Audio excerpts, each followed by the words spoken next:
con nào muốn thảo Xiaomi Xiaomi chưa đậm bao giờ nấu ra bên nào thì bán ra cũng khói ngon lắm.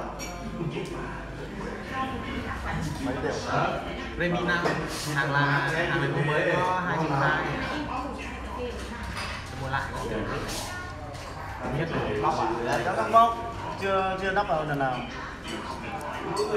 không mày gọi mình không mạnh tay Đã bảo nhờ anh mua đây độ tầm khoảng cân 2 cân nữa thì 2 triệu còn nguyên khối hết ảo lắm.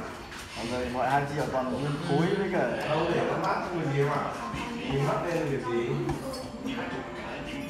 Thế bắt giờ về quê con này có con Xiaomi này nó hay nhái iPhone không phải em chỉ bao giờ không về iPhone quê. rồi ra bắt đầu nhái luôn nghĩ là cái chân sạc cái kiểu nhái gần như hết rồi loa vị trí đặt loa Để ăn Tết bây giờ quê hương không? Để ăn 512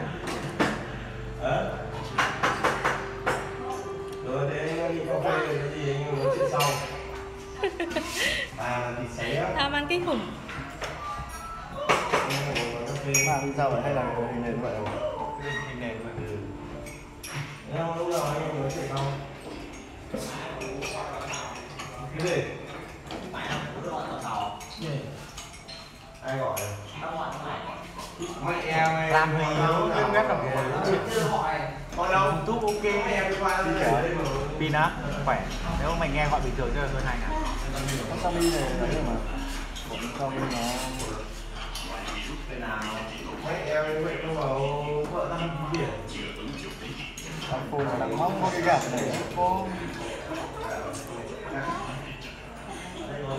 em mong nó làm được không đéo cho nó làm nó đợi mẫu sau thẻ mua mẫu sau này cơ nhân đây chuyển sao cho phần mềm bắt lên là được có gì rồi nó mà nó thích này Đá ơi, đi em ơi. Đây đá từ đấy ạ. cô bán quả dừa Có chưa?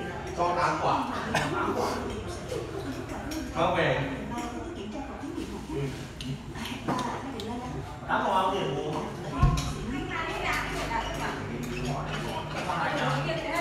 chúng ai phết lại pin trâu vãi đái rồi thì là nghe gọi các kiểu không có điều Đâu, 8 quả dừa, người ta mua 8 quả, một quả đâu mà gạt làm gì. Nó uống, cháu cũng nào này. Cho cũng được nào. Anh muốn không? Tuổi gì mà uống cà phê. Khỏe, tao sợ cái con người đấy.